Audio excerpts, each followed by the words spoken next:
स्वागत है। आज हम बात कर रहे हैं ब्रेंडन बचार्ड की किताब हाई परफॉर्मेंस हैबिट्स के बारे में। एक बड़ा सवाल जो हम सबके मन में आता है, कुछ लोग लगातार इतनी जबरदस्त सफलता कैसे हासिल करते हैं? क्या ये बस पैदाइशी टैलेंट है? नहीं, बिल्कुल नहीं। और यही बर्चार्ड की रिसर्च का निचोड़ है। वो कहते हैं कि ये खास आदतें हैं जिन्हें कोई भी सीख सकता है, डेवलप कर सकता है। उन्होंने सालों की कोचिंग और रिसर्च के बाद ऐसी 6 मुख्य आदतें पहचानी हैं। इन्हें वो HP6 कहते हैं। HP6 high performance 6। हाँ, बिल्कुल। ये वो आदतें हैं जो किसी भी औसत परफॉर्मर को, मतलब ठीक-ठाक काम करने वाले को, एक हाई परफॉर्मर यानी असाधारण परफॉर्मर बना सकती हैं। अच्छा, तो चलिए फिर एक एक करके समझते हैं इन आदतों को। पहली आदत क्या है? पहली है स्पष्टता खोजें, सीख क्लैरिटी। देखो, इसका मतलब सिर्फ ये नहीं कि लक्ष्य तय कर लिया। हाँ, गोल्स तो सब सेट करते हैं। बिल्कुल। पर यहाँ बात है गहराई से जानने की कि आप भविष्य में कैसा इंसान बनना चाहते हैं, दूसरों के साथ रिश्ते कैसे हों, आपके लिए असल में, मतलब सच में क्या मायने रखता है। अच्छा, ये तो काफी गहरी बात है। मतलब सिर्फ क्या पाना है ये नहीं। हाँ, बल्कि कौन बनना है और क्यों बनना है। और इसका एक प्रैक्टिकल तरीका है अपने फ्यूचर के बेहतर वर्जन को विजुअलाइज करना।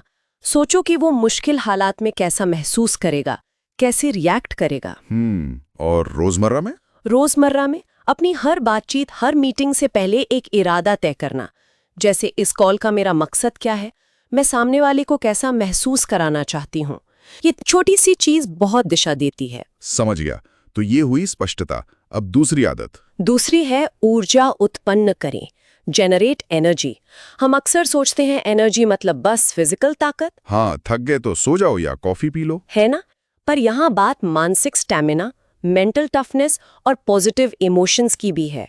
हाई परफॉर्मर्स अपनी एनर्जी को एक्टिवली मैनेज करते हैं। मैनेज करते हैं कैसे? एक बहुत अच्छी टेक्निक है ट्रांजिशन में महारत हासिल करना। मतलब जब एक काम खत्म हो और दूसरा शुरू करना हो, उसके बीच का वक्त। अच्छा, वो जो ब्रेक होता है छोटा सा। हाँ, तो जब पहला काम खत्म हो तो जानबूझकर उसका तनाव रिलीज करो, शायद गहरी सांसें लेकर या बस 1 मिनट आंखें बंद करके।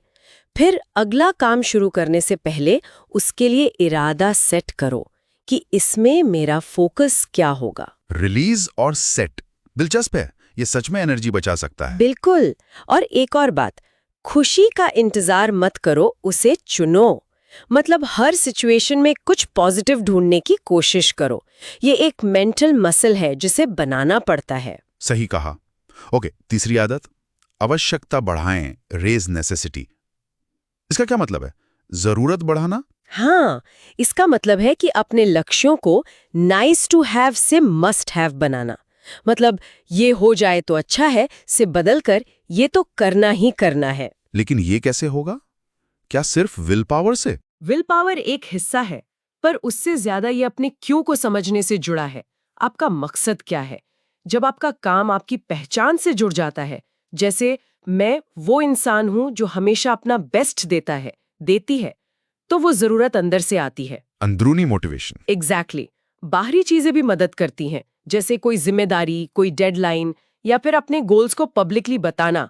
उससे एक सोशल प्रेशर बनता है, वो भी जरूरत को बढ़ाता है। पर सबसे पावरफुल अंदर का क्यों है। तो अंदरूनी और बाहरी दोनों तरह से जरूरत को महसूस करना। ठीक है। चौथी आदत। चौथी है उत्पादकता बढ़ाएं। और देखो, इसका मतलब सिर्फ बिजी रहना नहीं है। हाँ, आजकल सब बिजी हैं। सही बात है, पर हाई परफॉर्मेंस का मतलब है सही चीजें करना, वो भी अच्छी क्वालिटी के साथ। बर्चार्ड इसे कहते हैं prolific quality output, PQO। PQO। Prolific quality output. हाँ, मतलब वो मुख्य हाई क्वालिटी काम जो आपके फील्ड में सबसे ज्यादा वैल्यू रखता है। तो पहला स्टेप है अपने PQO को पहचानना। आपके काम का असल निचोड़ क्या है। और फिर उस PQO तक पहुंचने के लिए सिर्फ 5 मुख्य कदम, 5 मूव्स तय करना। जैसे अगर किसी का PQO एक किताब लिखना है तो 5 कदम हो सकते हैं: आउटलाइन, रिसर्च, पहला ड्राफ्ट, एडिटिंग, फाइनल रिव्यू। अच्छा, सिर्फ 5? हाँ, मतलब बड़े बड़े 5 कदम। हाई परफॉर्मर्स अपना ज्यादातर समय, समझो 80%, इन्हीं 5 मूव्स पर लगाते हैं। बाकी सब गैर जरूरी काम हटा देते हैं या डेलीगेट कर देते हैं। फोकस। ये 5 मूव्स वाला आइडिया बढ़िया है। फोकस रखने के लिए। अच्छा, अब 5वीं आदत, प्रभाव विकसित करें, डेवलप इन्फ्लुएंस। ये क्या है? क्या ये पर्सनालिटी की बात है? नहीं, पर्सनालिटी से ज्यादा ये स्किल की बात है। इसका मतलब है दूसरों के सोचने के तरीके को शेप देना और उन्हें बेहतर करने के लिए इंस्पायर और चैलेंज करना। अच्छा, ये कैसे करते हैं? एक तरीका है लोगों को सिखाना कि कैसे सोचें। जैसे आप कह सकते हैं, अच्छा इस प्रॉब्लम को इस तरह से सोच कर देखें तो, या क्या हो अगर हम इसे इस एंगल से देखें। ये लोगों को खुद समाधान तक पहुंचने में मदद करता है। गाइड करना, बताना नहीं। हाँ, और साथ ही लोगों को उनकी बेस्ट क्वालिटीज पहचानने और उन्हें और बेहतर बनाने के लिए चैलेंज करना, और अपनी ज़रूरतें भी साफ साफ बताना। ये सब मिलकर आपका प्रभाव बढ़ाते हैं। मतलब दूसरों को एम्पावर करना भी इसका हिस्सा है। और अब आखिरी छठी आदत है साहस दिखाएं, डेमोन्स्ट्रेट करेज। डर के बावजूद, मुश्किलों के बावजूद, विरोध के बावजूद अपने जरूरी लक्ष्यों के लिए एक्शन लेना। साहस मतलब डरना नहीं। साहस का मतलब डर का न होना नहीं है। डर तो लगेगा ही। साहस है डर के होते हुए भी वो करना जो जरूरी है, जो सही है। इसमें एक जरूरी हिस्सा है संघर्ष को सम्मान देना, ऑनर द स्ट्रगल। ये मानना कि मुश्किलें आएंगी और वो ग्रोथ का हिस्सा है, उनसे भागना नहीं। बिल्कुल। और अपनी सच्चाई, अपनी एम्बिशन को ईमानदारी से शेयर करना, भले ही उसमें रिस्क लगे। और कई बार साहस दूसरों के लिए ताकत खोजने से आता है, अपनी फैमिली के लिए, अपनी टीम के लिए, या किसी बड़े मकसद के लिए। वाह, तो ये हैं वो 6 आदतें: स्पष्टता, ऊर्जा, आवश्यकता, उत्पादकता, प्रभाव और साहस। हाँ, और ये सब अलग अलग नहीं है, ये एक दूसरे से जुड़ी हैं, एक दूसरे को सपोर्ट करती हैं। मिलकर ही ये लंबे समय तक टिकने वाली सफलता बनाती है। सही। और क्या इन सब के पीछे कोई एक कॉमन चीज है, कोई फाउंडेशन? हाँ, बचाट कहते हैं कि इन सभी आदतों की जड़ में है आत्मविश्वास, कॉन्फिडेंस। लेकिन सवाल ये है कि ये कॉन्फिडेंस आता कहाँ से है? कहाँ से आता है? 3 चीजों के कॉम्बिनेशन से। पहली, योग्यता, कॉम्पिटेंस, यानी आप जो करते हैं उसमें अच्छे बनना, स्किल डेवलप करना। दूसरी, सामंजस्य, कॉन्ग्रुएंस, यानी आपकी कथनी और करनी में मेल होना, आप जो कहते हैं वैसे ही बनना, वैल्यूज के साथ जीना। बिल्कुल। और तीसरी, जुड़ाव, कनेक्शन, यानी दूसरों के साथ गहरे मीनिंगफुल रिश्ते बनाना।